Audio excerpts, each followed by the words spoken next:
사전으로 바로 가자. 자, 여기는 아주 드물게도 통합사에서 유일하게 한국사 파트가 나오는 단원입니다. 한국사 공부를 열심히 해놨으면은 꼼으로 먹을 수 있는 단원이지. 와우. 신난다. 남북 분단 파트고요. 너 근데 너네 그 다른 학교 물어보니까 여기가 다 중간고사 때 시험 친범이라던데. 지금 막 박정희하고 막 그러고 있던데. 분단 막 모스크바 삼상회의 이런 거 나오고 카이로 회담, 얄타 회담 다 배웠잖아. 그쪽 내용이야. 아 이거. 근데 그거를 조금 요약해서 짧게 보는 겁니다. 자, 본다. 이 45년 8월달 뭐 있어? 45년 8월달에 어떤 사건이 있었니? 광복했죠. 그래서 8.15 광복입니다. 1번. 8.15 광복이고. 망할 필요. 자, 광복했을 때 뭐라고 나올 거냐면 휴전선을 경계로 한반도 미소 분할 점령이 확정되었다. 맞아, 틀려? 맞아요. 아니지. 38선 경계입니다. 휴전선 하려면 뭐가 있어야 돼? 전쟁을 네. 해야 휴전선이 생길 수 있어. 아니, 근데 이게 변별력이 이렇게 없기 때문에 여기 파트는 그런 식으로 낚시 문제로 나와요. 진짜 너무하다. 진짜 그 막 오산고 기출선지 막 보니까 찌질하게 된 거는 선생님들이 치사하게 UN 주도로 뭐 이런 거 한 거를 국제연맹 주도로 이렇게 했다. 국제연맹은 LN이죠. 1차 세계대전 이후에 LN이고 2차 세계대전 이후에 UN인데 네. 국제연합 주도로 뭐 이런 거 총회한 게 아니라 국제연맹 주도로 뭐 이런 식으로 해가지고 조다셔도 그랬다. 진짜 조다. 그럴 수도 있는데 변별력이 이렇게 있는 파트가 아니라서 그렇게 할 수밖에 없었던 것도 뭐 이해는 하는데 여튼 38도선 경계로 한반도 미소 분할 점령이 이루어졌다. 그래서 요거를 뭐라고 하냐면은 너네 미래에는 이렇게 나와있다. 요렇게 우리나라죠. 근데 한반도 군사력 1위가 어디야? 미국이고 군사력 2위가 저기 러시아고 군사력 3위가 중국이고 8위 일본이죠. 여기 GDP 1위, 여기 GDP 2위, GDP 3위. 위에는 해 가지고 있는 북한, 우리나라. 그래서 그 우리나라 지정학적 특성은 반도거든요, 반도. 근데 반도는 원래 정치적으로 어떤 지리적 특성을 가지고 있다고 보냐면은 잘 나갈 때는 이 한반도가 반도니까 이제 대륙을 내리치는 망치, 좋게 얘기하면 대륙을 깡 내리치고 있는 거고, 그다음에 바다를 찌르는 담도, 뭐 이렇게 바다로 이렇게 진출할 수 있는 이렇게. 근데 나쁘게 말하면은 힘이 약하면 뭐가 되냐면 징검다리입니다, 그냥 징검다리. 대륙으로 진출할 수 있는 게 옛날에 그 임진왜란 때도 그 명분 이거였죠. 명나라를 칠 수 있는 길을 빌려달라. 정명가도. 그래서 정명가도를 명분으로 우리나라를 침공한 거고. 반대로 이제 이 소련이나 중국 입장에서 우리나라는 뭐다? 바다로 진출할 수 있는 수단이야. 그래서 여기 러시아가 맨날 부통항 하면서 내려왔던 거죠. 그 근대 시기에는 민비가 막 한번 보고 고종이 막 대한제국 하고 막 그러던 시기는. 그래서 친러 정부 막 들어서 그랬던 거. 그래서 우리나라가 단순히 분단된 게 우리나라 내부 문제만은 아니고 국제적 요소가 들어가 있다. 국제적인 거 플러스 국내적인 게 함께 작용을 했다라고 나올 거예요. 오른선지고 그렇게 나오면. 그래서 한반도 미소 분할 점령이 38선 기준으로 광복과 동시에 이루어진 거고요. 네, 두 번째 12월 달에 뭐가 있었냐면 모스크바 삼상회의라는 게 있었습니다. 모스크바 삼상회의. 여기 혹시나 한국사에서 내가 그렇게 바꿔낸 선지를 봤는데 모스크바에서 모여서 삼국 정상들이 한반도 신탁 통치를 결정했다. 맞아, 틀려? 모스크바에서 삼국 정상들이 모여가지고 한반도 문제를 결정했다. 맞습니까? 맞아요. 틀려? 왜 틀려? 이거 얘는 그거 아닌가? 러시아가 안 와서. 아니 러시아는 아니지. 삼국은 맞잖아. 영국이랑 미국이랑 소련 세 그거야. 중국이 안 와서. 아니 맞잖아. 그래서 일본인 그거 하다고 얘기한 거 아닌가? 그건 아닌가? 모스크바 성명이 영국이랑 여기 구성원은 영국이랑 미국이랑 소련이 구성원이에요. 네. 그 세 명 모여가지고 협정해가지고 결정한 거 맞아. 맞아요? 근데 뭐가 틀린 거야? 삼국 외상회의다 이거는. 정상들이 모이지 않았어요. 정상회담이 아니라고. 삼국 외상회의는 외무부 장관들끼리 실무자 회담한 거예요. 이해가니? 네. 요 실무회담에서 무슨 얘기가 나왔다? 한반도를 어떻게 통치하겠다? 신탁 통치하겠다는 결정이 처음 나왔어. 맞아. 기억이 안 나지. 너네 다 공부한 거잖아. 신탁 통치. 이 시험 범위 겹치면은 애들이 이거 공부하면서 바로 이거 시험 칠 수 있는데 저번 시험 범위라서 애들이 기억은 하는데 대답을 잘 못하더라. 그때 그거 공부했는데 이런. 에타값이만. 그래서 처음에 그 제일 처음에 신탁 통치를 딱 그 얘기를 들었을 때 민족주의 계열이든 사회주의 계열이든 다 어떤 반응이었어? 싫어했죠. 다 싫어했지. 처음에 그래서 이제 사회주의 계열은 어떻게 반응했다? 처음에 싫어. 반탁이었다가 뭘로 바뀌었어? 찬탁. 반탁이었다가 찬탁으로 바뀌었고 왜 바뀌었을까 사회주의는? 나중에 5년 뒤에 간다는 거 알고. 여러 좀 요소들이 복합적인데 그러니까 한반도가 딱 분단됐을 때 한반도가 이렇게 분단이 됐죠. 38도선 관계로. 소련은 북한을 어떻게 통치하고 이제 미국은 남한을 어떻게 통치하려고 직접 했어? 통치 간접 그렇지. 통치. 여기는 간접 통치고 간접 통치. 여기는 미군정 직접 통치였단 말이야. 그러니까 소련은 상대적으로 가깝죠 북한이랑. 그리고 한반도가 그때 당시는 되게 못 살았기 때문에 그렇죠. 좀 백성들이 살기 힘들면 힘들수록 사회주의가 퍼지기가 좋은 환경이에요. 네. 그래서 소련이 생각하기에는 이 못 사는 그래서 막 그 마셜 계획 이런 거 해가지고 막 유럽에 돈 퍼주고 했잖아. 2차 세계대전 직후에는 미국이. 소련이 보기에는 겁나 못 사는데 얘네들 조선 얘네들 막 식민 통치해가지고 빌어먹고 있는데 금방 사회주의 퍼질 것 같아. 거리도 가깝지. 그래서 가만히 내버려둬도 알아서 사회주의가 되겠지라면서 거리도 가까이 영향에 행사하기도 좋고 그래서 빨갛게 물들어라 하면서 간접 통치 내버려 둔 거야. 근데 그걸 딱 보고 있는 미국 입장에서 어때? 가만히 내버리면 어떻게 될 거야? 다 뺏기기. 빨갛게 물들 것 같단 말이야. 그래서 와가지고 이러면 안 돼. 여기서 중지하면서 미군들 직접 통치한 거지. 그러면 신탁 통치라는 얘기를 들었을 때 북한은 뭐 지금 이대로 그냥 계속 되겠네. 우리가 자치하고 오히려 신탁 통치 받으면 소련 영향이 커질 거니까 소련한테 지원받기 좋겠네 정도로 생각을 했거든. 이해가니? 네. 근데 남한에서는 어떤 거? 어이씨, 야 우리 36년 동안 식민 통치 당했는데 또 다시 또 신탁 통치, 식민 통치를 계속 이어가네. 지금도 미군정이 직접 통치하고 있잖아. 우린 계속 통치권이 없네. 예, 이렇게 막 생각을 하니까 발작부터 눌려가지고 반탁 이렇게 한 거죠. 이거 막 기사가 막 잘못 나가고. 그치. 동아일보 사건이 나가지고 사실은 신탁 통치는 미군이 지지했습니다. 미국이 처음 얘기권 했는데 소련이 지지했다는 걸로 내용이 잘못 전파되면서 결과적으로 제일 이득 본 거는 사실 미국이에요. 그래서 이걸 사주했거나 혹은 사주하지 않았더라도 방조한 거는 맞아. 사주한 건 확실치 않고요. 확실한 거는 가만히 내버려 뒀습니다. 자기 입장이 유리하니까. 그래서 민족주의 계열은 처음에는 다 같이 반탁이었다가 근데 사회주의가 찬탁으로 바뀌잖아. 네. 그래서 반공으로 바뀐 거죠. 반공. 그러면서 이제 여기는 찬탁, 여기는 반탁에서 반공으로 바뀌면서 서로 이제 돌이킬 수 없는 강을 건너게 되는 거예요. 이런 내용이었죠. 기억이 배웠었습니다. 내가 가르치지는 않았지만. 선생님, 저 지금 일어날 테니까 다니셨는데. 지금 일어나세요. 좋아요. 그래서 막 찬탁반탁 분열돼가지고 이제 돌이킬 수 없는 감정의 골이 깊어지고 있으니까 유엔에서 결정을 인구 비례에 따라 남북 총선거를 해라. 그렇죠. 유엔 총회 결정. 그럼 누구한테 유리한 거니? 사실은 유엔이 거의 누구 중심이었기 때문에. 미국 중심이었기 때문에. 미국이 유엔 대빵이잖아. 네. 그래서 유엔 총회에서 야 그러면 서로 이제 결정이 안 나니까 어쨌든 이제 바로 분단시킬 수는 없을 거고 그 모스크바 3상회의부터 쭉 해가지고 이게 뭐냐 그 미소공동위원회까지는 전부 다 단독 정부 구상이다. 그러니까 남북한 통일 정부를 구상하려고 하는 거야. 근데 소련은 통일 정부가 친소 정부였으면 좋겠고 미국은 통일 정부가 이제 친미 정부였으면 좋겠으니까 계속 미소공동위원회도 결정이 안 나는 거였지. 그래서 결과적으로 유엔 총회에서 결정을 내렸지. 통일 정부를 구성하는데 그 통일 정부가 어떻게 구성될지는 뭘로 결정을 해라. 인구 비례에 따라서 남북 총선거로 정부를 구성을 해라. 그럼 누구만 유리해요? 어디가 인구가 많겠니? 남한 인구가 많지. 참고로 200명, 100명이었던 것 같은데. 저 북한이 100명, 한반도가 요거 인구가 이쪽이 더 많으니까. 네. 그러면 이제 3분의 2가 다수가 남한이니까 친미 정부가 들어서는 거겠죠. 원래 참고로 이제 애국 개몽 운동 이런 거는 의병 운동 이런 거 있잖아. 위장 척사 운동, 의병 운동 이런 거는 다 남쪽에서 일어났다. 삼남 지방에서 의병 운동을 주로 했고. 그다음에 애국 개몽 운동, 지식인 운동 이런 건 전부 다 사회주의 운동 이런 건 다 북쪽에서 일어났습니다. 왜? 남쪽이 농사짓기 좋고 원래 지주계층이 살던 지역이죠. 양반 계층이 많던 지역이란 말이야. 지주계층들.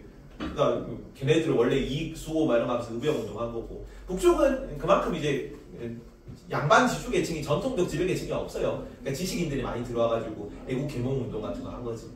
여기도 이 남쪽 인구가 훨씬 많기 때문에 만약에 이대로 정부 구성하면 무조건 친미 정부가 들어설 가능성이 높단 말이야. 네. 그러면 소련이랑 북한은 소련만 보는 장사인데 하겠니? 그래서 북한에는 유엔 임시위원단이 못 들어와요. 유엔 한국 임시위원단이 북한 입국이 거부됩니다. 그냥 좀 이런 내용을 배웠었을 겁니다. 요까지 국제적 배경이고 너네는 이렇게 외워둬라. 분단의 세 단계가 있는데 지역적 분단, 체제상 분단 이렇게 나눠 있다. 미래의 교과서에 광복부터 이제 지역적으로 삼권성이 붕괴가 됐고 자본주의 체제, 사회주의 체제가 성립되면서 체제상으로 분단됐고 마지막에 단독 정부 수립되면서 정부상 분단이 이루어졌다. 이런 내용도 너네가 이렇게 구분하고 있기 때문에 미래의 교과서에서 알아주십시오. 다시 올라가서 그러고 나서 이제 혹시나 한국사에서 이런 내용을 물었는지 모르겠지만 내가 이제 애들 기출변형 문제 만들 때는 이런 문제를 몇 번 냈거든요. 맨날 여기는 원래 역사 파트가 그렇듯이 우리 그때 그 인권 파트에서도 기본권 얘기 나올 때 기음, 니은, 디귿, 리을 순서 묻는 문제로 나왔지. 네. 여기도 똑같이 나올 거거든요. 순서 묻는 문제로. 이렇게 나온다. 순서 묻는 문제로. 기출 문제가 이렇게 나올 거란 말이야. 가 시기에 오른 내용을 고르시오. 가나다라 있을 때 가나다라 이 선거 이런 거 그 합의 내용이 순서대로 오른 걸 고르시오. 이런 걸로 나올 거라 가지고. 자 근데 그러면 이제 시험 문제를 친다고 생각하고 남한 단독 정부 수립이 먼저입니까? 남한 단독 정부 수립이 먼저입니까? 남한 정부 수립 아니면은 헌법 제정이 먼저입니까? 남한 재헌 헌법 제정이 먼저입니까? 어느 게 먼저야? 다 재헌 헌법이 먼저 제정된 총선거가 먼저 된 건 알고 있는데. 재헌 헌법이 먼저예요. 왜 그게 뭐냐? 남한 단독 정부를 수립하려고 그 남한 정부의 국가 구조를 결정하기 위한 헌법을 먼저 만든 거야. 그래서 총선거를 먼저 하죠. 왜? 헌법에 따라 정부를 선포해야 되는데 헌법이 없죠. 네. 헌법을 만들 의회를 구성해야 되는 거지. 그래서 5월 10일 날에 뭘 했냐면 50총선거라는 거를 치렀어요. 우리나라 1대 의회다. 1대 의회. 근데 1대 의회에서 뭘 만들었기 때문에 헌법을 만들었기 때문에 재헌의회라고 그래요. 자, 50총선거죠. 50총선거. 5월 10일 날에 참고로 대통령 뽑는 거는 대선이라고 하고요. 국회의원 뽑는 거는 총선이라고 한다. 네. 왜냐면 국회의원 선거가 보궐선거 이런 것도 국회의원 선거거든. 일부 막 부정부패 이런 걸로 뭐 탄핵 나오고 이래가지고 국회의원이 쫓겨날 수 있단 말이야. 그 쫓겨난 국회의원들만 일부 뽑는 거를 보궐선거라고 하는데 보궐선거도 국회의원 선거야. 근데 그거 말고 국회의원 전체를 다 한 번에 뽑는 거 4년마다 한 번씩 뽑잖아. 네. 그렇게 4년마다 한 번씩 모든 국회의원들을 다 뽑는다. 그래서 총선이라고 그래요. 국회의원 총선거. 그래서 총선은 국회의원 뽑는 거고 대선은 대통령 뽑는 거다. 그래서 50총선거에서 뭘 뽑았다? 초대 국회의원들을 뽑았습니다. 원래 200명 뽑기로 했는데 그 4.3 사건 때문에 제주도에 2명만 뽑고 그렇지 198명이 키워드지. 재헌의회는. 그래서 재헌의회를 구성하고 이 재헌의회가 뭘 만들었다? 재헌헌법을 구성한 거죠. 이 헌법에 따라 대통령을 먼저 뽑아요. 이승만이 요 사이에 들어옵니다. 이승만이. 이때는 근데 1대는 간접선거잖아. 그래서 재헌 국회의원들이 간접선거로 해가지고 이승만 대통령을 뽑고 이승만 대통령이 8월 15일 날 남한 정부를 수립한 거죠. 되셨죠? 그래서 여기는 남한 단독 정부 수립입니다. 왜 자꾸 남북이랬어? 남북 단독 정부, 남한 단독 정부 수립하고 나서 북한 정부 수립됐기 때문에 뭐 남북 단독 정부가 맞기도 한데 남한 단독 정부 씁시다. 남한 단독 정부 수립입니다. 그 다음에 50년 6월달 어떤 사건이 있었니? 50년 6월달 50년 6월달? 50년 6월달 그 6.25? 6.25 전쟁이 이때 있었죠. 상식입니다. 상식. 광복한 게 8월 15일이고 그 다음에 우리나라 남한 단독정부 수립한 게 48년 8월 15일이고 6.25 전쟁이 50년 6월 15일인 거는 약간 국민으로서의 상식으로 알고 있어야 되죠. 난 상식이었고 6.25 전쟁. 자, 근데 문제가 이렇게 나올 거예요. 6.25 전쟁 결과 남과 북은 38도선을 경계로 종전협정에 합의하였다. 맞니 틀리니? 틀려요. 왜 틀려? 종전이 아니어서. 종전이 아니야. 그럼 이거 말고는 맞니? 이거 휴전협정으로 바꾸면 맞아요? 아니요. 왜 틀려? 안 틀렸어요. 38도선이 아닙니다. 네. 그냥 따먹은 만큼 아니에요. 휴전선이야. 지금 우리나라 남한 북한 경계가 38도는 직선이거든요. 왜냐면 위도 38도선이기 때문에. 근데 38선은 직선인데 휴전선은 이렇게 돼 있어요. 서쪽은 휴전선보다 조금 밑으로 내려와 있고 동쪽은 휴전선보다 조금 위로 올라가 있어. 그러니까 그 휴전협정 맺고도 휴전협정 딱 발효될 때까지 치열하게 영토 조금이라도 더 늘리려고 고지전이 있었거든. 그거 이제 휴전협정 딱 발효되는 순간까지 영토 차지한 기준으로 이렇게 조금 삐뚤하게 비스듬하게 영토가 설정이 돼 있어요. 그래서 휴전선을 경계로 한 거야. 휴전선 여기는 8번에 휴전선을 경계로 38선 하면 안 된다. 여기도 38선인데 휴전선 하면 안 된다. 그리고 여기는 정전협정 혹은 휴전협정입니다.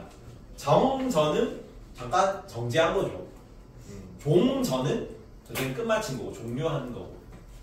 그래서 정전협정 혹은 휴전협정에 합의한 거야. 여기도 38도선이 아니라 뭐 휴전선을 경계로.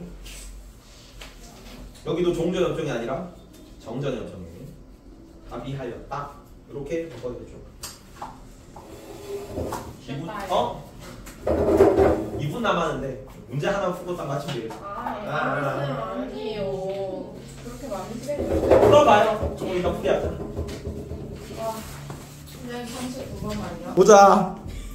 진짜 생겼는데. 39번 이고요. 39번. 같이 봅니다. 틀렸어요. 자, 가에 들어갈 내용으로 오는 거. 이거는 그냥 당연한 얘기, 도덕적인 얘기 고르면 되잖아. 자, 경제적 차원에선 체제 비용을 위한 비용을 절감할 수 있다. 이거 아직 안 했구나. 조금 이따 합니다. 자, 40번 보자. 자, 남북 분단 과정을 순서대로 정리한 것이다. 가에 들어갈 설명. 광복부터 6.25 전쟁 발발 전까지 저 안에 들어가 있는 내용이 들어가면 되죠. 자, 남북 분단은 냉전 체제 영향을 받은 거니? 안 맞죠. 당연히 받았죠. 국제적인 동시에 국내전 근데 의식. 저때 그 미소할 때 당시에는 냉전은 아니지 않았어요? 냉전이지. 광복하고부터 냉전이잖아. 아 그래요? 잠깐. 2차 세계대전 끝나고부터 냉전이지. 네. 냉전체의 영향을 당연히 받은 거죠. 소련군과 미군이 주둔하는 것 자체가 냉전 구도인데. 그래서 1번 냉전 맞고요. 자, 광복 후 미군과 소련이 주둔한 거 맞고. 3번 소련과 북한의 거부로 48년에 남한만의 총선거가 시행되었던 거 맞죠? 네. 광복 후에 민족 내부의 이념적 갈등은 나타났죠. 찬탁 반탁 나눠가지고 사회주의 민족주의로 나누니까 이제 국제적인 배경 플러스 국내적인 배경이 합쳐져가지고 분단이 고착화될 거지. 그래서 틀렸습니다. 이념적 갈등도 나타났던 거고. 나타났다구나. 선생님, 저희가 3교시에 한 20분 정도 하고 조퇴해야 돼요. 왜? 누구 만나야 돼요. 와 이거 진짜 시험 30일밖에 안 남았는데. 와. 31일이야, 미안한데. 직보면 30일이야. 그게 없구만. 긴장감이 없구만. 국제연합은 총선거에 의한 통일정부 구상 방안을 마련하기도 했었죠. 근데 안 됐었던 거지. 입국 거부 당해가지고. 말씀드렸니? 서구쌤 오늘 안 계신 것 같은데. 말씀드리고 가. 담임쌤 선생님 누구야? 왜 안 계셔요? 서구쌤 근데 아까 전에 제가 시간이 애매해서 10분 정도 하다 가는 거라서 안 할 수도 있고 할 수도 있어요. 다시 친구랑 얘기해. 그럼 하지 마. 늦게 가. 끝나고 가. 친구 누구? 옵니다. 넘어가서. 죽었다고? 자, 통일 관련 비용인데 이거는 너네는 안 나오거든요. 안 나오는데 그냥 하지 마요. 아니. 안 나오는데. 교과서에 안 나오는데 시험에 자주 나와. 선생님들이 자주 가르치는 파트라서. 근데 이게 생각보다 내용이 많지 않거든. 내용이 많지 않은데 언급을 안 하고 넘어갔다가 혹시나 시험에 나오면 틀릴 수 있는 내용이기 때문에 굳이 한번 언급하고 넘어갑니다. 언급하고 나는 게 가성비 측면에서 그러니까 리스크 관리 차원에서 시간이 그렇게 많이 안 들어가. 5분 10분 설명하는데 혹시나 나올 수 있는 가능성이 있긴 있기 때문에 설명을 하고 넘어갑니다. 근데 여기 누구 파트예요? 여기 쌤. 동규쌤? 동규더라. 동규쌤 여기 안 가르친대. 아니 그거 확정 아니래. 박정희야 거의 내가 봤을 때. 아니야 나 쫄을. 일단 여기는 윤리 나오는 안 돼. 윤리쌤은 윤리쌤은 무조건 이용할 수 없어. 내는 거고 윤리쌤은 근데 윤리쌤 아니라도 낼 수도 있어요. 통일 관련 내용. 아저 동규쌤 아니면 통일 관련 비용이 4개가 있거든요. 요거는 평화 비용은 생활과 윤리에만 나오는 거 심한 내용이고 있다는 것만 알아둬라. 그래서 비용이 총 4개인데 통일 이후 들어가는 거는 다 통일자가 들어갑니다. 10번에 통일 이전에는 분단 비용이라고 하고 분단 상황이니까 분단 비용. 네, 통일 이후에는 왜? 통일 비용하고 가위. 통일 이거 편의경. 안 듣고. 왜? 이거 먹어야 되는데. 수업 끝나고 뭐 수업 끝나고. 지금 졸려서 뭐 말하지? 통일 분담 비용, 통일 비용, 통일 편익 네, 세 가지 비용이 있다. 평화 비용은 참고로 말아주세요. 나오진 않습니다. 통일 평이는 뭐야? 통일 편익은 우리가 그거요? 편명이 안 통일했을 생길 때 때 얻은지. 만족감이죠. 편익은 만족감. 통일했을 때 얻는 만족감을 통일 편익이라고 합니다. 유무역의 혜택. 통일을 통해서 얻는 유무역의 모든 혜택을 통일 편익이라고 하죠. 아 어려워. 자, 분담 비용은 분당으로 부담하는 유무의 모든 비용이고 분담 기간 지속적으로 발생하는 비용이 특징입니다. 통일이 안 되면 계속 분당에 써야 된다. 깜짝이야. 지금 당장 통일이 되면은 핸드폰 안 됐다 걸렸다. 와 이건 핸드폰 안 냈어요. 아 선생님 이거 안 뜯겨. 제출해. 아니 뭐 아 손가락. 아 진짜 수업 쉬는 시간에 먹어야 쉬는 시간에. 분위기 좀 흐리지만. 야니 지금 네 조용히 핸드폰이 해. 흘렸어. 조용히 하고! 분위기 흘렸대. 분당 기간에 지속적으로 발생하는 비용이라는 특징이 있고요. 그러면 지금 당장 우리가 통일을 하면은 사회적 혼란이 크겠지 당연히. 근데 이 사회적 혼란은 나중에 통일 비용인데 통일 이후에 한시적으로 발생하는 비용이야. 한시적으로 발생한다. 그래서 통일을 11번은 하게 안 써요. 11번은 안 써요. 이게 잠깐만 여기부터 비교하라고. 분당 기간 동안 지속적으로 발생하는 비용이고 분담 비용은 요 민족 전체 손해로 이어지는 12번의 소모적 비용인데 반해서 소모적 비용인데 통일 비용은 통일 후에 한시적으로 발생하고 민족 번영을 위한 여기는 투자적 비용, 여기는 생산적 비용. 생산적 비용이라는 게 차이점입니다.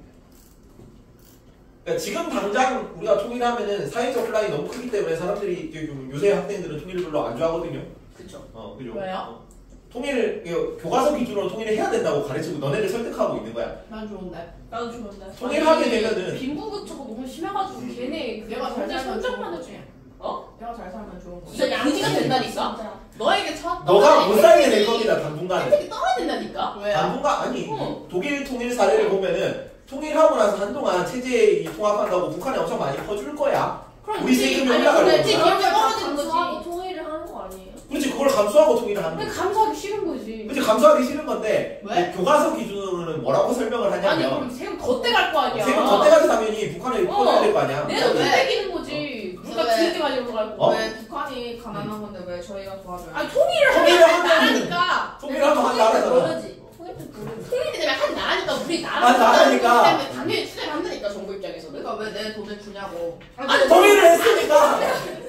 센터가. 통일 때 아니 그럼 정부가 세금으로 돈을 얻지 걔네들이 스스로 아니, 돈을 버냐? 내가 센터 모르는 사람한테 돈을 왜 주냐고요. 아니 그거는 정부가 너가 세금을 주는 게 아니라 걷어가지고. 너가 정부 너이 돈을 뺏어가지고 정부가 정부가 돈을 주겠지, 나눠주는 정부가. 아니 거니까. 한국 사이트인 거 구라지 였어. 그래서 너 사회 시스템 맞아? 그래서 다 통일을 싫어하는데 이제 너네를 설득하는 겁니다. 교과서는 이 교육 과정을 내가 어렸을 때 한 30년 전부터 이랬어요. 우리는 그렇지. 당연히 나는 남의 시점을 통일. 그래서 통일 이후에 한시적으로 이게 여기서는 근데 우리가 이제 분단을 유지하려고 쭉 국방비라든가 이산가족 고통이라든가 안보 불안이라든가 이런 걸 계속 겪고 있단 말이야. 북한에서 핵 쏘고 뭐 연평도 말하고 하면은 연평도 뭐 천안함 이런 사태가 벌어지면은 약간 국민들로 위기감이 막 조성되고 그러잖아. 그런 게 다 분단 비용이야. 근데 통일 비용이 너무 크기 때문에 분단 비용을 계속 꾸준히 소모하는 게 우리 때 너네 당대에는 이게 더 쌓일 수도 있는데 장기적으로 보면은 우리가 이제 통일하고 나서 통일 한국으로 뭔가 역할을 하는 게 분담 비용으로 얻는 이제 통일 편익이 훨씬 크다는 얘기지. 통일 비용이 한시적으로 발생하고 생산적 비용이기 때문에 장기적으로 보면 단기적으로는 통일 비용이 분담비가 훨씬 크지만 장기적으로 분담 비용이 통일보다 이건 계속 소모하고 이제 쓰잘데기 없이 벌어지는 비용이니까 이게 더 크다. 그래서 비용적 차원에서도 통일을 하는 게 우리한테 더 생산적이다라고 설득을 하고 있는 겁니다. 하지만 내 때는 안 했으면 좋겠다. 나 주포했으면 근데 좋겠다. 장기적으로 보면은 이제 우리나라 이게 그거 그렇게 오래되지도 않아. 그러니까 얼마 후에 우리가 이제 한국 내부 차원에서 가장 크게 겪을 사회 내부적 위험은 저출산 고령화로 인한 노동력 감소 문제입니다. 유럽이 뭐 했습니까? 유럽이. 우리 안 그러면 우리도 유럽처럼 해야 되거든. 유럽이 노동력 감소 문제에 어떻게 대처를 했었어? 유럽도 우리보다 더 빨리 저출산 고령화 문제를 겪었던 외국인. 나라잖아.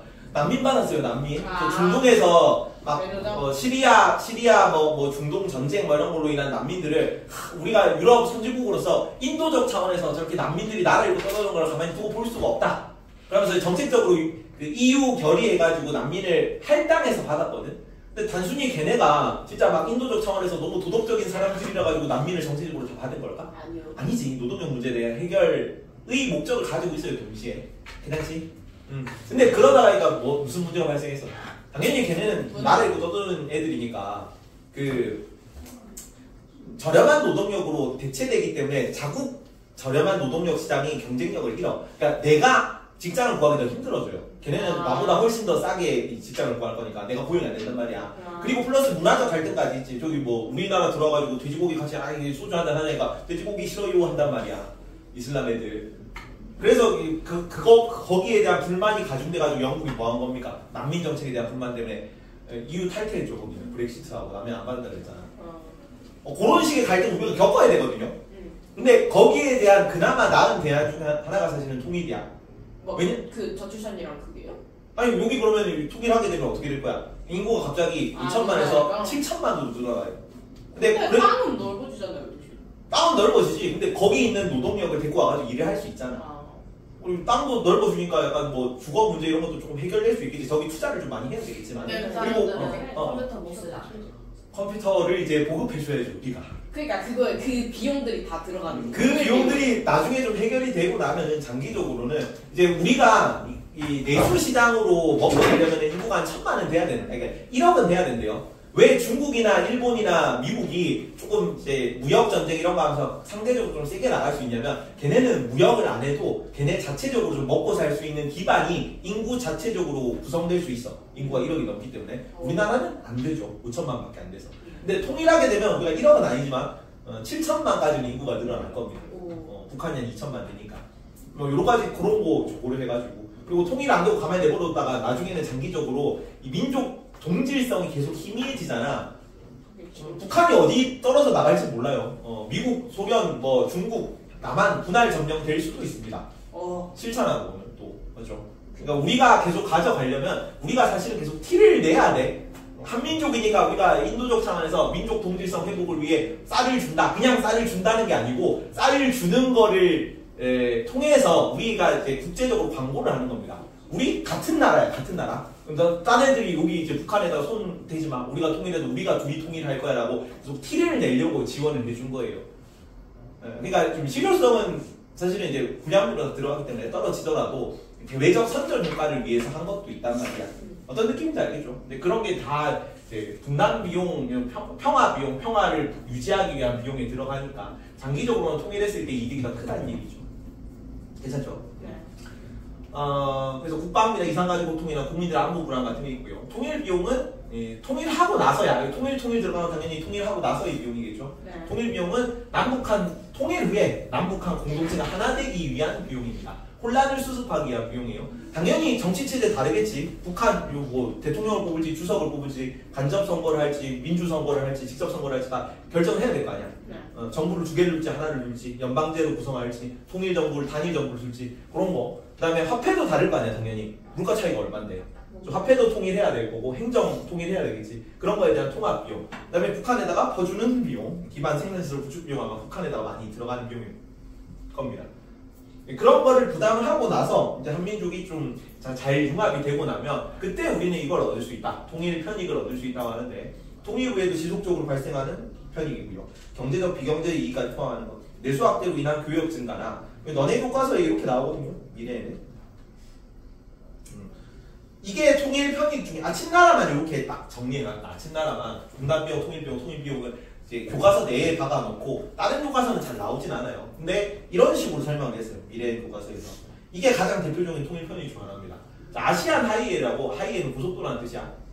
우리나라를 경유해서 이제 일본까지 이어지는 후쿠오카, 도쿄에서 부산, 평양 여기 출발하는 고속도로인데 통일이 되면은 서울, 부산에서 출발하는 두 개의 라인이 한국에서 유럽까지 직통으로 뚫려요. 오. 그러니까 이거를 유라시아 물류 허브로서 기능할 수 있는 물류의 중심지로 기능한다라고 설명을 합니다. 유라시아 물류 허브. 그러니까 우리가 사실은 이게 입지상으로 보면 원래 반도가 교통이 편리한 지역이야. 바다랑 대륙이 만나는 지점이잖아. 근데 우리나라는 지금 대륙이 만납니까? 안 만납니까? 섬이죠. 우리나라는 안 만나. 지금 현재 남한은 안 만나잖아. 지금은 섬이지, 섬. 그러니까 여기가 북한이 안 뚫려 있어가지고 연결이 안 돼요. 연결이 안 되는 식으로 운영이 되고 있어가지고 이거를 만약에 통일하게 되면은 아시아 32개국 연결한 14km 도로망, 아시아 태평양 경제사회 이사회가 추진 중인 고속도로 통일되어야 이제 물적 인적 교류를 확대하고 정치 경제 사회적 협력을 증진할 수 있겠네. 선생님. 저기서부터 저기까지 가려면 며칠 걸려요? 오래 걸리겠죠. 뭐 철도도 있고 뭐 고속도로도 있고 막 다 이어질 건데, 근데 뭐 시간은 많이 걸릴 건데 그냥 이게 이어져 있다 이어지지 않다의 차이겠지. 지금은 우리나라로 뭔가 물류로 들어오려면은 해로로만 가능하잖아.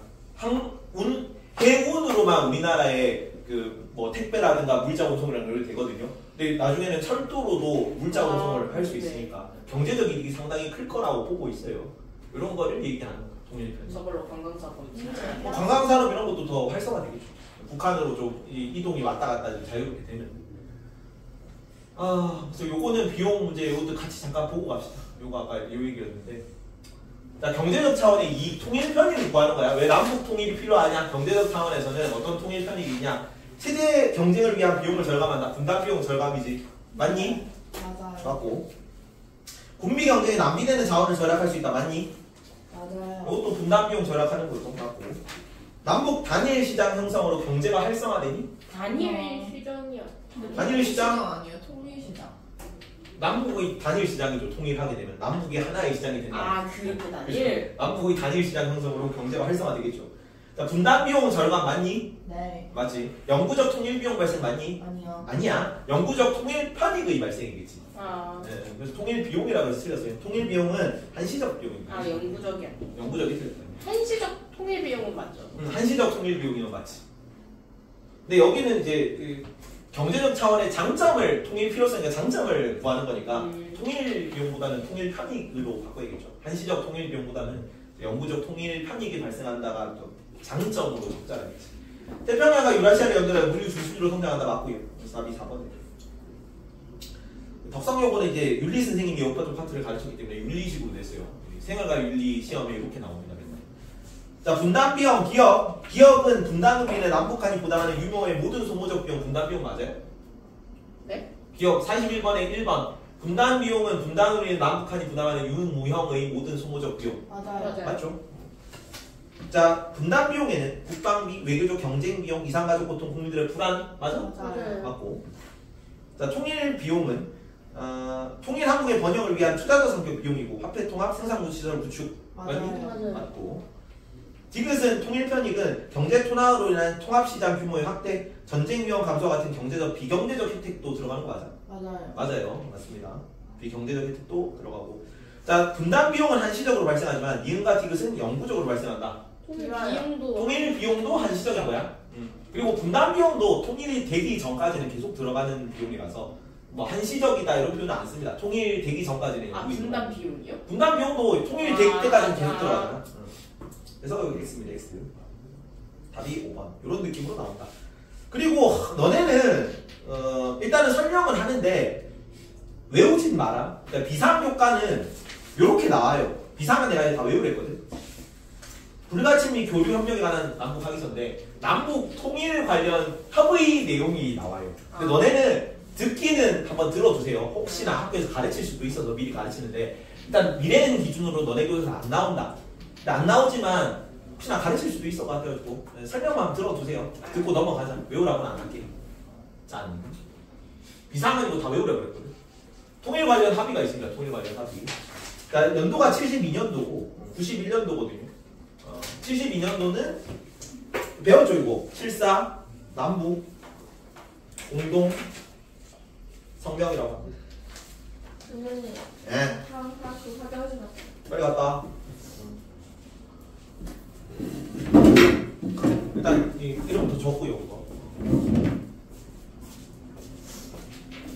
이거 91년에 남북 기본 합의서라고 한번 적고요. 남북 기본 합의서. 조금만 내용을 설명합시다. 왜 72년도, 91년도에 이런 남북 뭔가 좀 사이가 좋아지는 합의 같은 게 나오는가? 요건 그냥 배경 설명이니까. 선생님 저 못 봤어요. 남북 기본 합의서. 기본. 남북 기본 합의서. 배경 설명이니까 그냥 이런 배경에서 나온다 정도로 이야기 들으세요. 냉전 관련해가지고 한국사에서 짧게 나오는 냉전 관련해서 크게 나오는 뭐 선언이나 사건들이 딱 3개가 나오거든. 한번 설명을 했는가 모르겠는데 69년도에 연도를 3개만 외우면 됩니다. 69년도, 47년도, 91년도. 69년도 기준으로 딱 22년 차이야. 오. 근데 69년도에는 무슨 사건이 있었냐면 닉슨 독트린이라는 게 있었어요. 아. 기억나죠 이거? 내가 얘기했나? 안 했나? 아니요 이거. 트루먼 독트린이라는 게 있었어요.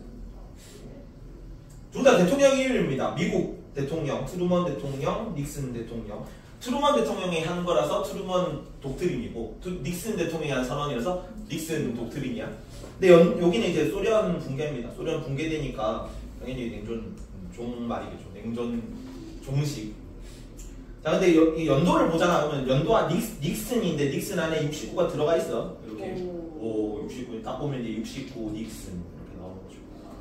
45년도에 2차 세계대전이 끝났죠. 네. 끝나고 나서 이제 사회주의는 이제 소련 중심으로, 자본주의는 미국 중심으로 딱 이 냉전 체제가 세팅이 됐는데 그걸 보고 이제 트루먼 도트린은 트루맨이잖아. 트루맨. 진실한 남자이기 때문에 솔직하게 얘기를 한 겁니다. 나 공산주의 싫어. 그래서 냉전 형성입니다. 냉전 형성. 냉전 형성. 네, 닉슨은 조금 이제 여기가 이제 공산주의가 이제 소련이랑 중국 중심으로 서로 패권 경쟁이 이루던 시기라고요. 누가 사회주의의 대빵 역할을 할 것인가? 소련은 중국 보고 야 내 말 들어 내가 큰형님이라고 얘기하는 거고 중국은 아씨 왜 내가 네 말 들어 나도 잘 나가는데 라고 얘기하는 거죠. 둘이 갈등하는 걸 보고 미국이 중국에다 살짝 손을 내밀거든. 소련을 견제하기 위해서. 그래서 중국 탁구 대표팀이 미국 탁구 대표팀, 중국 탁구 대표팀이 서로 이제 비행기 타고 왔다 갔다 하면서 탁구 시합을 해요. 그걸 핑퐁 외교라고 합니다. 그래서 이런 식이요. 핑퐁 외교. 탁구 가지고 친선 경기하면서 이제 중국이랑 미국이 사이가 좋아지는 시기라서 요 닉슨 이 대통령이 그래서 냉전 여기는 완화입니다. 데탕트라고 해요. 냉전 완화. 얘는 조금 이제 진실한 남자 트루맨이라서 나는 공산주의 싫어 솔직하게 얘기했는데 얘는 자기 속마음을 좀 은닉한 거죠. 은닉 해가지고 냉전이 완화되는 시기입니다. 그리고 91년에 소련이 붕괴됐던 거지. 자, 그 박정희가 집권한 게 몇 년도예요? 박정희가 뭘로 집권했어? 군대. 5.16 군사 정변으로 집권했죠. 맞잖아요. 그래서 이제 61년 5월 16일이라서 이제 거꾸로 외우면 됩니다. 6일, 5.16, 6일, 5.16 이렇게. 61년부터 딱 집권을 한 건데. 그러니까 박정희가 집권하고 나서 사실은 미국은 이제 군부 정권, 독재 정권 이런 건 잘 안 좋아했단 말이야. 미국은 이제 자본주의 세력, 민주화 세력이니까. 그래서 박정희가 미국 눈치를 좀 많이 봤었어요. 근데 처음에는 미국이 이제 사회주의랑 싸우고 있는 중이지. 냉전 시기잖아. 네. 그래서 박정희가 나는 북한이랑 반공하면서 나는 북한을 막기 위해서 나 같은 훌륭한 지도자가 있어야 된다라고 외쳐도 되는 시기였어. 그래서 처음에는 국시가 반공이었습니다. 왜냐면 6.25 전쟁 한 지 얼마 안 됐어. 그렇게 아마 10년 막 안 된 막 이런 시기니까 북한 나쁜 놈, 공산주의 나쁜 놈, 나는 공산당이 싫어요 막 이런 거 해도 되는 시기였단 말이야. 근데 갑자기 69년도에 미국이 중국이랑 사이좋게 지내볼 수 있다고 얘기를 하네. 그러면 살짝 이제 미국 눈치 봐야 되는 박정희 입장에서는 내 입장이 조금 애매해지는 겁니다. 큰형님이 공산주의랑 사이좋게 지내보자고 하는데 내가 계속 반공 이러기가 조금 애매해진 거지. 그래서 살짝 몰래 이제 밀당을 해요. 밀당. 그 김종필 북한으로 보내가지고 평양에서 어쩌고 얘기를 한 다음에 깜짝 선언을 발표합니다. 그게 7.4 남북 공동선명이야. 72년도죠. 72년도에 7.4 남북 공동선명인데 여기에 따르면은 이제 북한이랑 남한이 앞으로 이제 냉전 관계를 좀 종선하고 서로 사이좋게 지내고 자주 평화 민족 대단결 먼저 얘기할 수 있다고 내용을 하거든요. 이게 이제 반공 가지고 안 되니까 69년에 닉슨 독트린 때문에 아예 그 체제 이제 패러다임 시프트를 한 거지. 내가 독재 정권을 하는 이유는 통일을 위해서다. 반공이 아니라. 통일을 하려면 나 같은 훌륭한 지도자가 있어야 된다. 라고 외치기 위해서 이제 발표한 겁니다. 이게 북한에서는 김일성 독재에 이용됐고요. 남한에서는 박정희 독재에 이용됐어요. 이거 하고 나서 통일을 하려면 강력한 정권이 필요해야겠네. 뭐예요? 이거 하고 나서 유신이에요. 뭐라고요? 요거 하고 난 뒤에 직후에 유신화법을 반파. 아, 거기에 이용된 협정입니다, 사실은. 어쨌든 근데 이게 통일 한 번도 북한이랑 제대로 대화를 나눠본 적이 없었거든, 72년 전까지는. 네. 이해가죠? 왜냐면 6.25 전쟁 한지 얼마 안 됐잖아. 근데 처음으로 그 남북이 대화를 나눴다는 것 자체로 좀 의미가 있기 때문에 최초의 남북 관련 협정으로 봐요. 괜찮죠? 어쨌든 독재에 이용되긴 했지. 그래서 외울 때는 연도를 좀 이 정도로 외워두면 좋거든요. 그래서 74 남북 공동선명인데 74 남북 공동선명. 그래서 7내시죠. 7내. 처음으로 한 통일 관련 협정이기 때문에 일과내자 통일을 설리길도 한 거는부터 이렇게.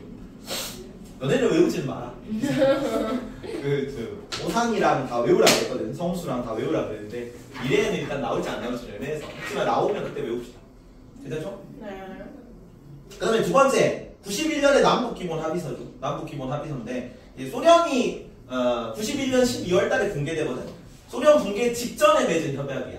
그러니까 딱 보니까 북한이든 남한이든 소련 멸망하겠네. 소련 붕괴되면서 완전 냉전 붕괴죠. 냉전 종식. 냉전 종식을 거의 직전에 주고 이전처럼 사회주의, 자본주의 양강으로 나눠가지고 이렇게 대립하는 거는 시대적 흐름에 맞지 않아진 거지. 소련이 붕괴될 거니까. 요 시기에 이미 소련 붕괴 직전에 우크라이나 독립하고 저기 이제 동북권에 있는 유럽 국가들 다 자기네들이 독립국가 하겠다고 떨어져 나간 상황이에요. 그러니까 소련이 붕괴됐지. 그래서 그거를 보고 남북한 한번 사이좋게 지내보는 건 어떨까 얘기하는 거예요. 남북기본합의서에서. 그래서 이 남북기본합의서는 자주평화 이게 뭐냐 화해 및 교류 협력에 화해 불가침 및 교류 협력에 관한 합의서라고 이제 정식 명칭이 이렇게 나오는 거예요. 괜찮죠? 91년 기본 합의서이기 때문에 너네가 고1이죠 고1이기 때문에 91년에 기본 합의한 거야. 고1 되게 기본적인 거 내용 배우고 있는 거죠. 괜찮죠? 근데 여기는 합의 문서지. 이 74 남북 공동선명의 남북 기본 합의서는 정상회담은 하지 않았어요. 그러니까 김일성이랑 이때 당시 박정희랑 이게 전두환 노태우나 박정희가 가가지고 김일성하고 만나지 않았단 말이야. 정상회담은 아닙니다. 그냥 최초 비공식 합의. 여기는 몰래 했다 그랬죠. 여기는 최초 공식 합의 문서. 그리고 요거는 이 교과서에 제대로 안 나오는데 몇몇 교과서에 이름만 나와가지고 남한 단독 발표한 통일 관련 그 정책 방향 선언이 있어. 남민족 공동체 통일 방안이라고 해요. 여기는 자주평화 민주 3원칙 통일 방안이라는 게 있죠. 민족 공동체 통일 방안이 남한 단독으로 발표가 된 적도 있고요. 그리고 2000년에는 뭐냐면 6.15 남북 공동선언입니다. 6.15 남북 공동선언.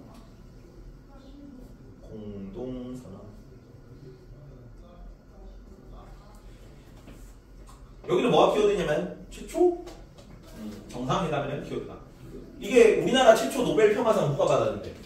나연아 일어나고 나연아 뭐시 편하게 자고 있냐 일어나. 우리나라 최초 노벨 평화상 누가 수상했어? 대통령. 누구 대통령? 노무현. 김대중 대통령이 우리나라 최초 노벨 평화상 수상했는데 거기에 조금 많은 영향을 줬다고 생각되어지는 선언입니다. 그래서 이제 딱 50년째지. 선생님. 왜? 저 5분만 눈 감고 있어요. 안 돼! 귀는 열고 있을게요. 안 돼. 제대로 앉아있어요. 뭐 하고 싶어. 안 돼. 자는 게 안 돼. 그리고 이제 통일 방안이나 이산가족 문제나 교류 논의를 처음으로 김대중이 가가지고 했거든요. 김대중 대통령이. 거기서 이제 공동선언을 한 내용이라서 최초 정상회담으로서 의미가 조금 더 큽니다. 여기는. 남북 정상이 최초로 만났다. 여기는 이제 외울 때는 6.25에서 딱 절반이죠. 6.25에서 절반. 그리고 시작이 반이기 때문에 딱 50년에서 50년 갔단 말이야. 시작이 반이다. 그래서 최초로 만난 거니까. 절반 갔다 그래서 6.25 절반에서 6.15 남북 공동선언이라고 외웁니다. 14 남북 공동선언 여기는 이제 요때가 노무현 때입니다. 노무현 때. 노무현 정권에서 가가지고 만났던 거. 14 남북 공동선언이라고 6.25 공동선언 계승하는 거 정도만 영향이 있습니다. 요거는 그리고 얼마 안 됐잖아. 조금 예전에 시끄러웠던 그거. 2018년에 문재인이 넘어갔던 거. 김대중, 노태우, 김대중, 노무현, 문재인 다 약간 그 좀 민주 쪽 사람, 민주당 계열 사람들이죠. 기억난다. 뉴스. 그래서 판문점 선언을 최초로 했고 판문점에서 만났기 때문에 그래서 기존 남북 간 선언 이런 거를 이해하자. 6.15 남북 공동선언, 14 남북 공동선언 이런 거 이해하자. 경제 교류하자. 이런 걸 얘기를 했고 그리고 나서 9월 19일 날에 9.19 남북 군사 합의라는 걸 맺었어요. 요거는 이제 판문점 하면서 몇 번 만났거든요. 세 차례가 만났는데 세 차례 마지막 만났을 때 이제 합의한 내용입니다. 여기는 군사 합의이기 때문에 대치지에서 적대 행위를 중지한다. 빈부장지를 평화지대한다. 이런 군사적 내용이 들어가 있어. 요게 남북 관련 합의 전체 내용이고 너네 교사형 교과서에 짧게 나오니까 알아는 주세요. 언급하면은 그때 한번 다 봅시다. 문제는 그냥 푸는 것만 보세요. 뒤에 마지막 문제인데 왜? 지금 망했어요. 뭐? 지금 망했어요. 뭐가? 통일 그거. 사실은 지금 이 얘기 제대로 안 되죠. 남북 뭐 연락사무소 이런 거 만들었는데 폭파되고 막 제대로 통일 관련 최근 비핵화 이런 것도 막 제대로 안 되고 그냥 사실은 통일될 가능성은 좀 희박하다고 생각합니다. 단기간에는. 왜냐면 통일하는 거를 그 누구도 바라잖아요. 남만도 별로 지금 단기간에는 바라지 않고 북한도 통일하는 건 바라지 않고 북한도 아니고 그러니까 전 세계가 그 누구도 통일을 바라지 않기 때문에 그래서 당분간은 통일되긴 힘들어요. 내가 보기에는. 그쵸. 내용 봅시다. 남북 기본 합의서 아까 기억나니? 몇 년도에? 91년에 고1 기본적인 거 배운다 그랬지. 남북 기본 합의서. 최초의 공식 합의다. 공식 합의. 최초 비공식 합의는 요거죠. 7사 남북 공동선언. 천리길도 한 걸음부터 일과대자 통일을 천리길도 한 걸음부터 이런 내용이었고 민족 공동체 통일 방안은 아까 남한 단독으로 발표한 거 알아봐 주세요. 올해 교육과정에서 빠졌습니다. 6.15 남북 공동선언은 언제 했어? 절반. 6.15 전쟁에서 딱 절반이니까 2000년 6.15 남북 공동선언이야. 그러면은 라가나다 선반 이 정도 느낌으로만 알아봅시다.